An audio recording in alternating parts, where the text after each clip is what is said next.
You are listening to a podcast from JoetteCalabrese.com, where nationally certified American homeopath, public speaker, and author Joette Calabrese shares her passion for helping families stay healthy through homeopathy and nutrient-dense nutrition.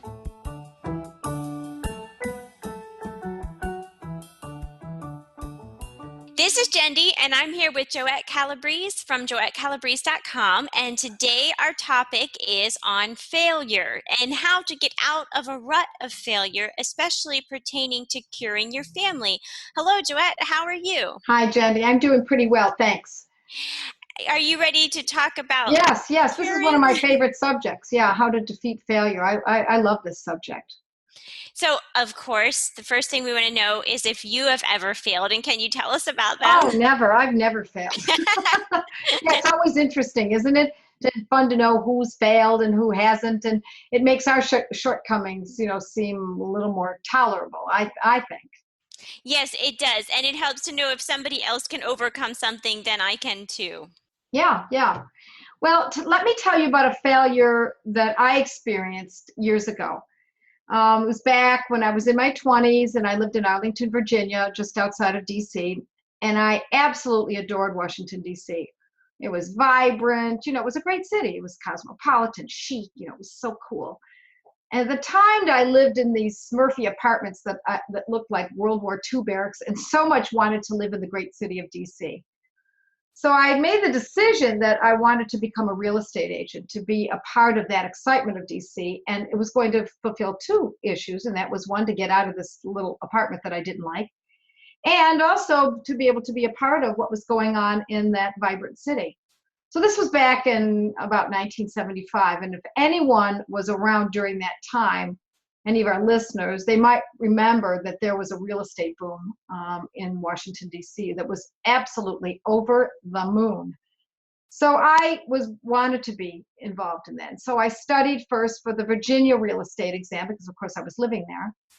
And I passed the exam right away, no problem. And then because Maryland, state that's adjacent to D.C., also on the other side, I studied and sat for that exam as well. And I passed that right away.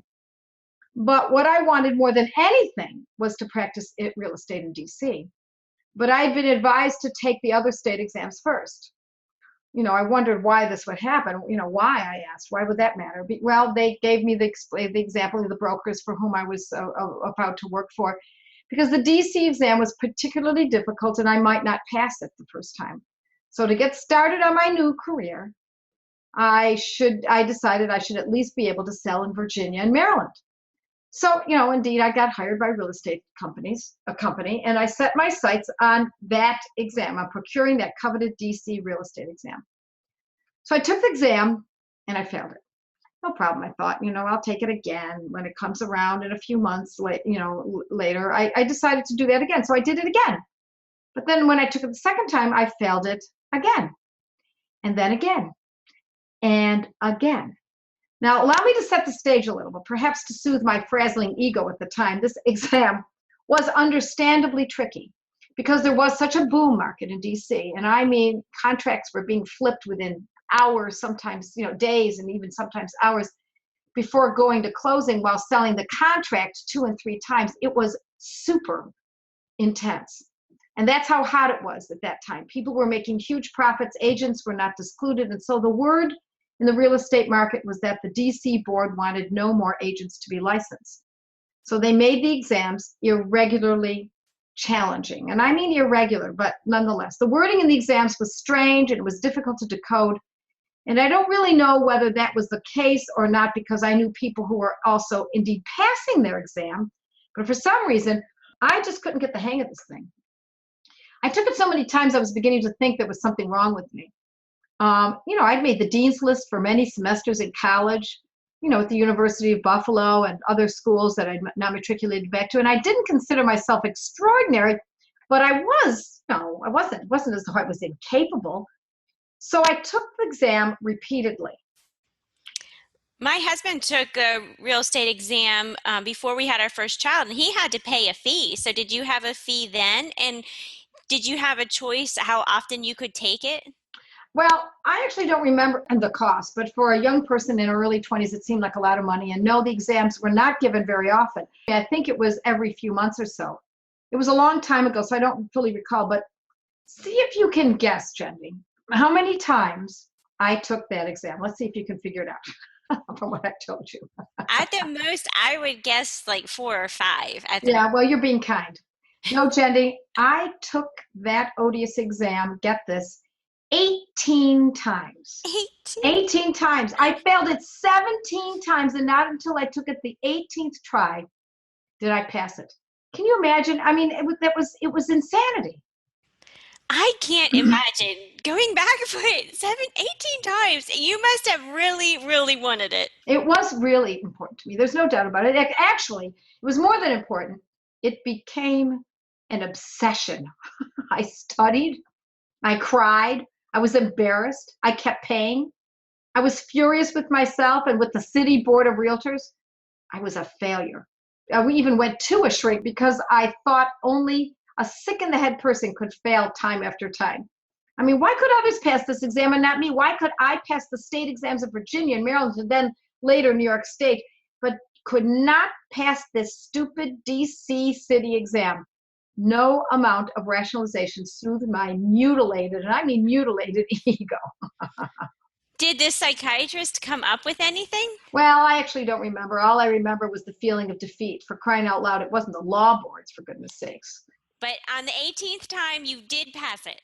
Yes, I did. I finally passed it. And what happened then changed things for me.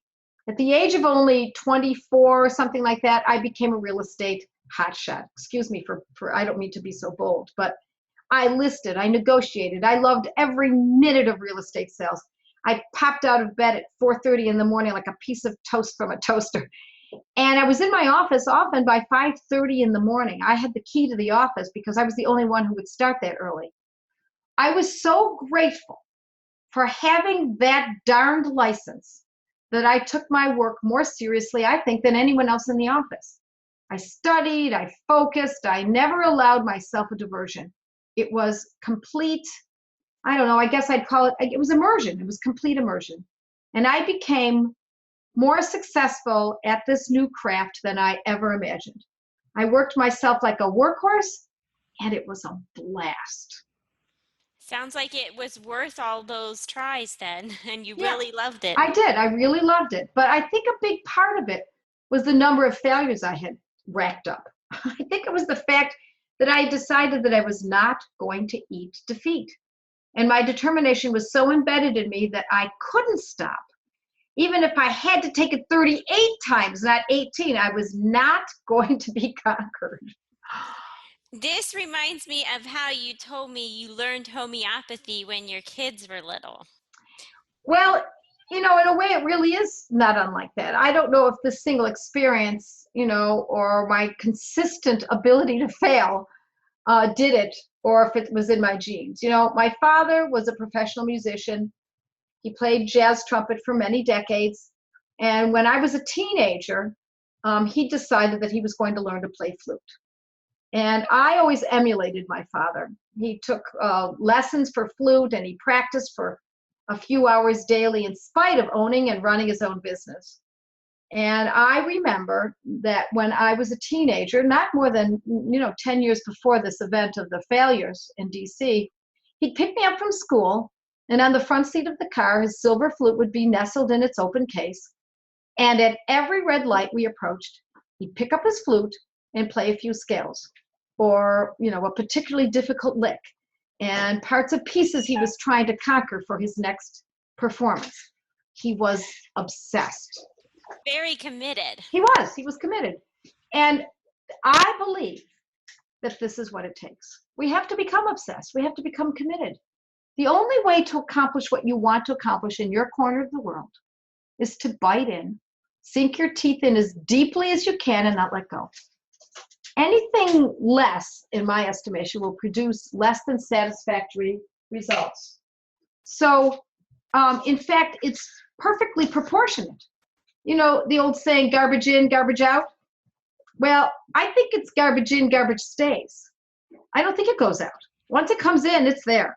So the inverse is, in the way that I look at it, is quality in, quality remains. And so quality has to do with commitment.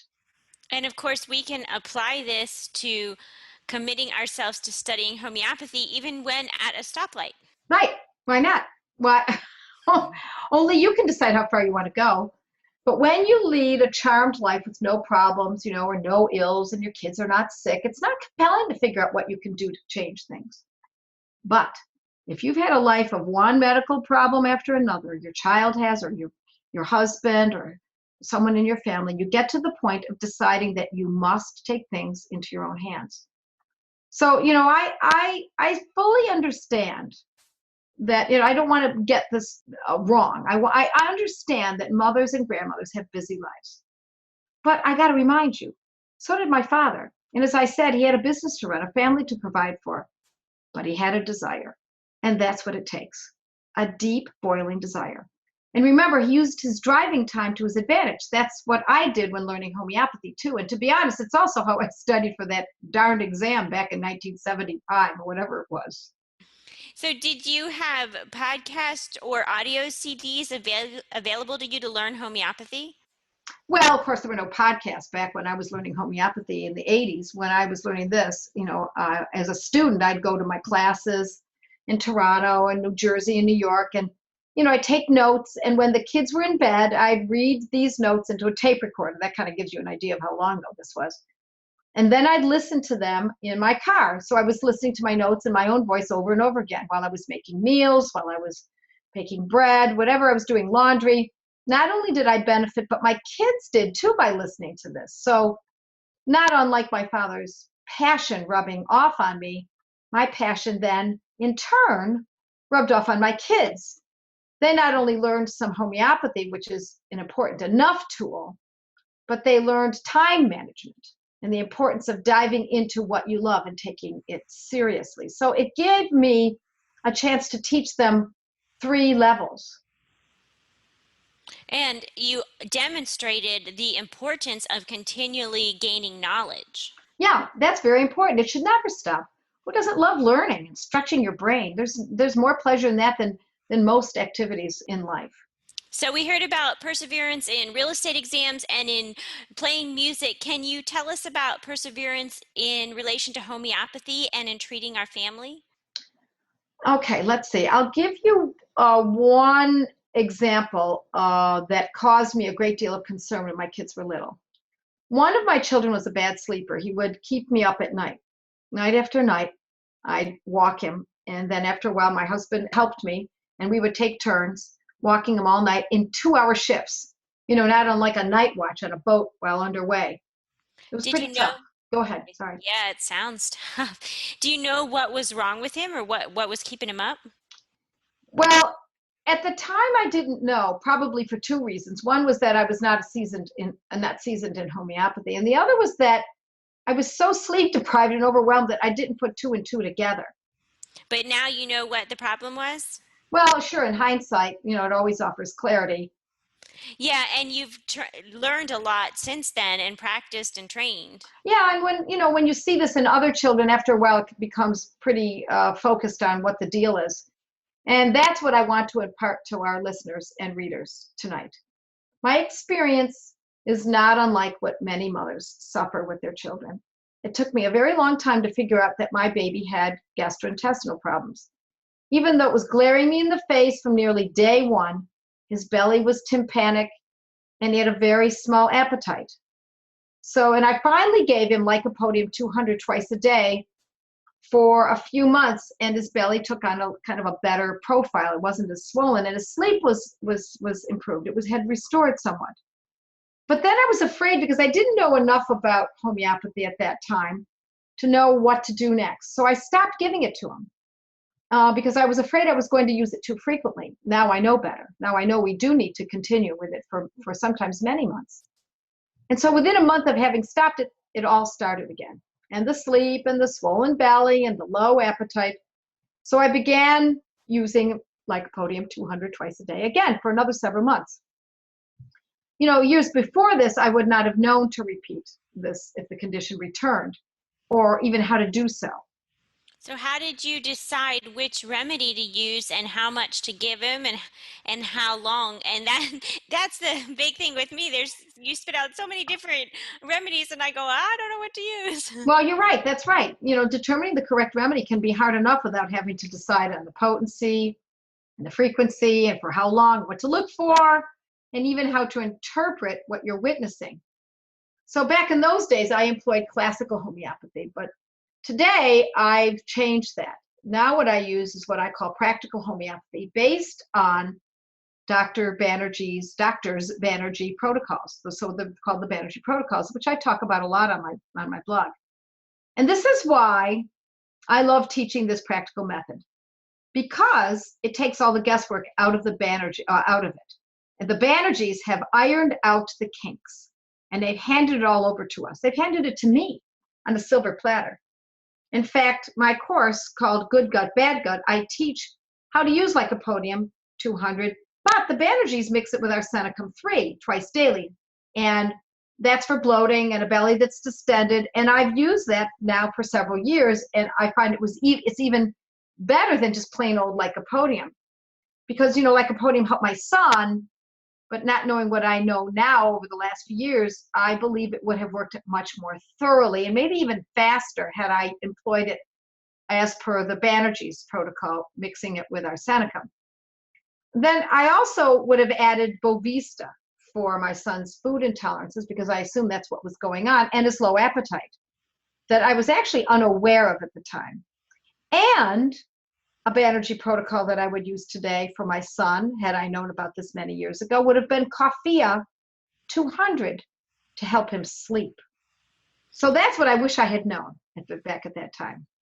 So then you were just treating the effect to add those other things, you'd be treating the cause as well as the effect. Yes, that's the best way to approach this. And in many kinds of cases such as this, that is the best approach. Since this occurred over, 20 years ago, I've worked with thousands of students and clients across the world. And this has become a specialty of sorts of mine. You mean dealing with the children who don't sleep?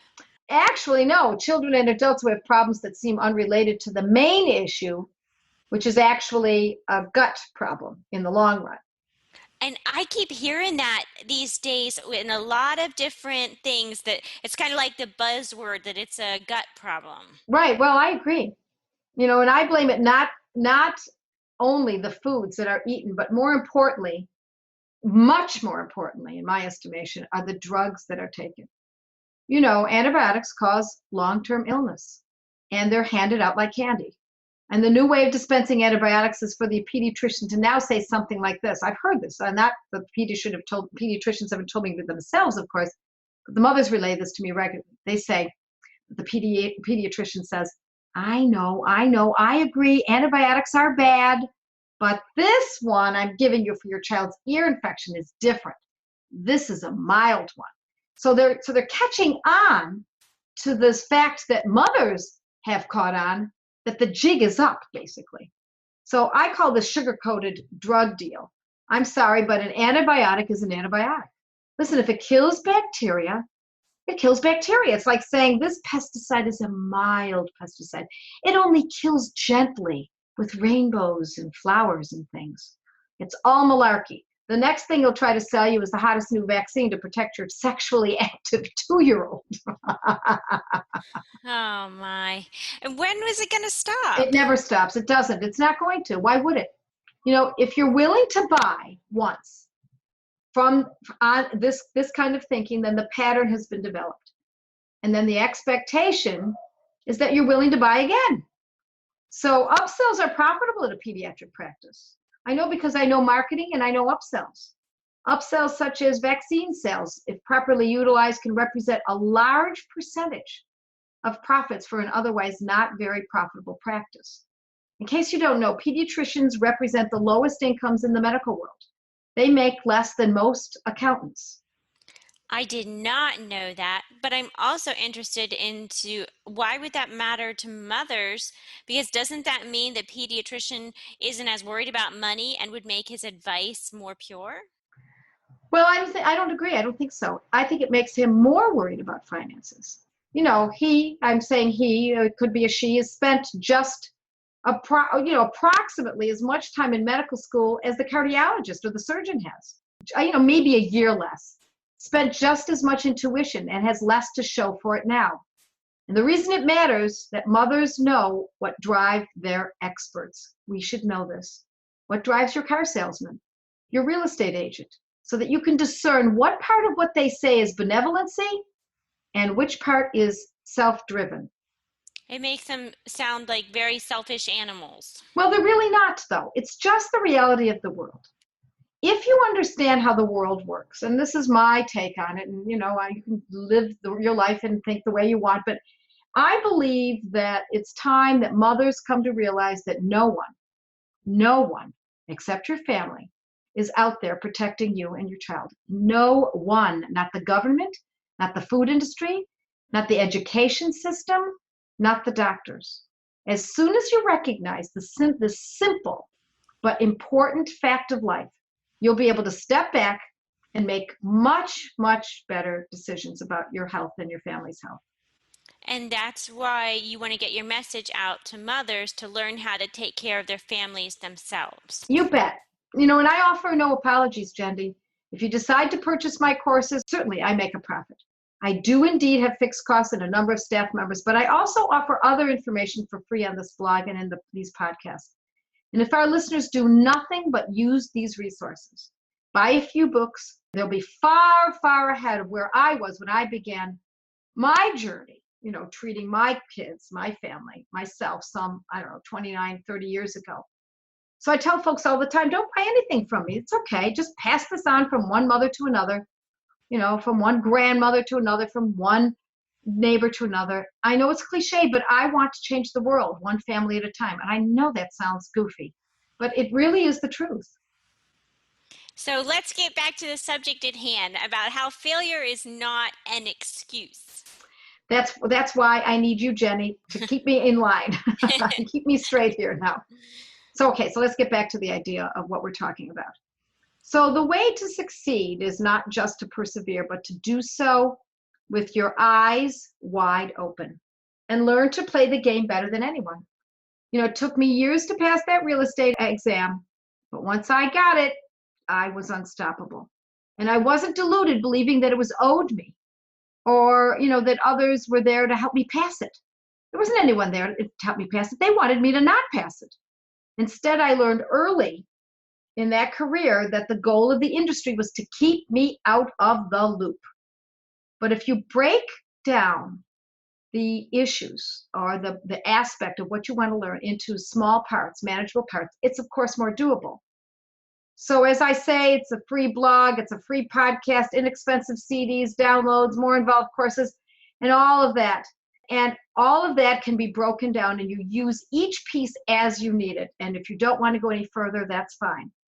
Unfortunately, that is that the goal of keeping mothers and others out of the loop, not so much for modern medicine, but especially pediatrics.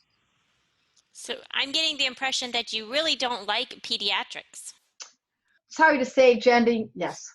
I'm crossed that they have stripped young mothers of their mothering dignity. I believe they teach mothers that they don't know how to take care of their children without running to the doc for every sniffle and sore throat. I don't like that they upsell drugs. I don't like that they dole out antibiotics at every turn. I don't like that they put little boys on Ritalin, if they act too boyish. They don't want to sit still in school, and they put little girls on birth control pills if they get acne. I don't like that they send the mothers out of the examining room while they entice, and I mean, yes, entice girls to take birth control pills. I've heard far too many stories. I don't like the whole racket. Previously, you have said that to understand how to approach taking your child to the doctor, you need to think of it like a game of chess. Can you elaborate on that? Yes, sure. Well, you don't put your queen out on the middle of the board and remove your hand from her. You look around. What will happen next? Once you make that move, what will your opponent's posture be? What will they do after you lift your hands from that precious queen? Then what will you do after that? You have to know that. What are you going to do next? You must know the game, and that includes the players, motives, discerning your goals, and how to move forward. So, do you intend for us to look at the doctor as an opponent? What it means is that if you take your child to a doctor for an ear infection, you need to know what he will do about it. If you don't agree with that move, then why make the first move? How do you know what he'll do? Well, to be honest, it's fundamentally the same for everyone. This is the way I see it. If there's an infection, you get an antibiotic. If it's viral in origin, antibiotics are still administered, just in case it turns into bacterial infection. There seems to be a casual regard about these drugs. If you have an allergic reaction, you get a steroid. If it's on the skin, it's smeared. If it's in the lungs, it's inhaled. If your child has a cough, it's suppressed with a suppressant. If it's a behavioral problem, it's also suppressed, but this time with psychotropic drugs to numb down the behavior. If it's a combination of all of these, the child gets all the drugs. But if he doesn't know what it is, he sends you to someone else. There you have it. That's it in a nutshell. I can't tell you how many times people tell me they have this inflammation on their skin and they go to the dermatologist and he tells them, you have dermatitis. Well, itis means inflammation of, and derma means skin. You already knew that. That's why you went there. Why did you need to ask someone else about what it is? They's just giving you the same words back again, but it sounds so, I don't know, clinical. People are too easily impressed. And if you're going there just to find out whether there's an ear infection or a sore throat or not, I think, really? You mean you didn't know that already? It's not difficult to determine if there's an ear infection or a urinary tract infection or a rash or a fever. If you know what it is, and you know that you'll not submit to an antibiotic and steroids, then why would you go? You can do this yourself. Now, I'm not saying you can just do this yourself without preparation. And I also am not saying you should always avoid the doctor. I want to get that straight. But after a while, it comes into focus that this just isn't that difficult to figure out yourself for most common childhood illnesses. It's a matter of a learned skill. If you agree with that thinking, then carry on. But if you don't, it's time to make the change and use your head. You learn the top 3 homeopathic medicines for ear infections. Just know them. Look them up on my website, look them up online. Know those top 3 homeopathic remedies and have them on hand. And then if your child is prone to rashes, then you learn and have the top 3 homeopathic remedies for rashes. This is not complex. And you learn how to put it all together. It's a matter of some fascinating reading that you'll never regret having read and of taking your life on yourself. Not compromising, because compromising always has the potential of bringing you to your mediocre side. Can you give us a specific example? Yes. Let me give you an example of strep throat. Pediatricians believe that strep throat is an automatic call for antibiotics. Why? Because they call to our attention that it can cause rheumatic heart disease. But when you lay their argument alongside the one for not using antibiotics, it begins to break down. Antibiotic use, particularly repetitive use, but sometimes not even repetitive, has been demonstrably shown to cause not just a little bellyache that some little probiotic would remedy, but often causes long-term chronic illness, such as eczema, asthma, behavioral issues, even neurological conditions. Really? To fend off strep infection? More importantly, it all sounds like strep is serious, and indeed it has the potential of being serious. But if you know what to use homeopathically for strep infection, it's a slam dunk. It is not difficult to treat strep infections with the correct homeopathic medicines. So you see, you need willpower to withstand this kind of thinking, and then have a solution in the wings. You can't do one without the other. But once this step is taken, the hardest work is done. The kind of self-discipline you will need to stay the course and learn for yourself. So how do you see that this fits into our failure theme today? Do you think we all tend to the mediocre? Yeah, I think accepting failure is not only somewhat innate in humans, but it's reinforced further with this kind of medicine, for example. What else can we do? We've got to accept the antibiotics, do this or that, or no, that's what kids get, so what do you expect? So I guess you just have to do it. Well, my answer is that I expect a medicine to make my family and me, well, not short-term more comfortable, only to slam us in the long run for years, if not a lifetime. I'm in this for the long haul. So are you. So are all our listeners. Mothering is a lifelong commitment. You know, my kids are adults now. I'm still just as committed now as I used to be when they were little. I've come to expect that my medicine has a reputation for being curative. And it leaves my family in a better stead than when we started. I don't want something that's going to beat them up in the long run and it's going to cause long-term illness. You know, the human body is equipped with the ability to repair and defend itself against most infections. All it needs is the proper stimulation to activate self-healing. And concurrently, the human will is equipped with the ability to withstand defeat. All it needs is the proper motivation to activate self-mastery. So are those your parting words of encouragement for us today? Now, Jenda, you're always trying to rush me. One last thought. I want to tell you that fail you must. We all must. But to not continue until success is reached is what separates mediocre medicine from mighty medicine, and further, a mediocre mother from a mighty mother. Thank you for listening to this podcast with Joette Calabrese. If you liked it, please share it with your friends.